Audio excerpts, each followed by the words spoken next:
2020 has been a challenging year for most of us.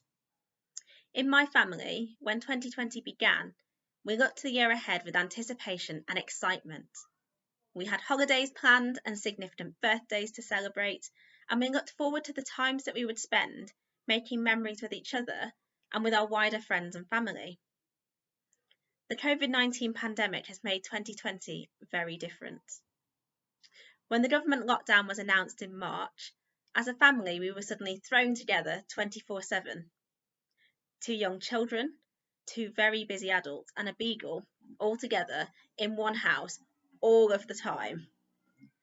I love a challenge, and I embraced the first few days with my usual energy and enthusiasm, but I soon discovered the difficulties of throwing all of my energy at each of my competing roles.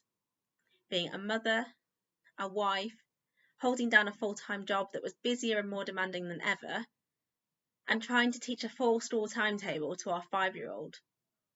Life was chaotic and really, really hard.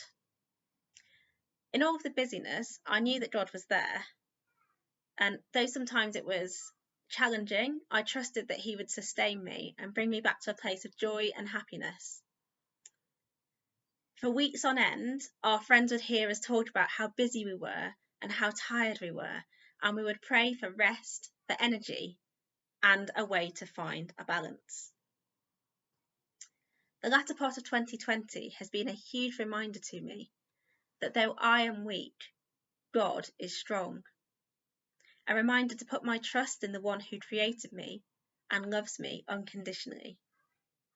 At the start of October, I started to feel a little under the weather, and a few days after a positive COVID swab, I found myself at a point of complete and utter exhaustion, unable to do much but sleep, and finding simple and mundane tasks such as getting out of bed or reading an email harder and more tiring than I ever could have imagined. I was unable to work for several weeks and unable to continue life at the 100-mile-per-hour speed I'd been maintaining for so many months. It took me a little while to realise it, but God had answered my prayers for rest. And those few weeks of rest were some of the most precious days that 2020 had to offer. I was struck by an overwhelming sense of peace, and I was able to spend unpressured, unhurried time with my Heavenly Father, being reminded of the love, comfort, joy and hope that He provides. Time to talk to Him and time to be refreshed by Him. It was a really humbling experience to be brought to the ground with a bump and reminded of my human weaknesses, and then lifted back up so gently by a Heavenly Father who knows exactly what I need, even when I can't see it for myself.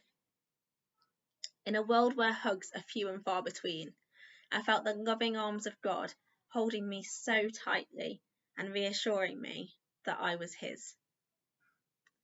As we head towards Christmas, I'm reminded that the tender baby Jesus, central to the Christmas story, is God with us.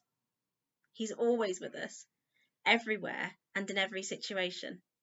A reminder that I hope to carry with me through all that 2021 brings.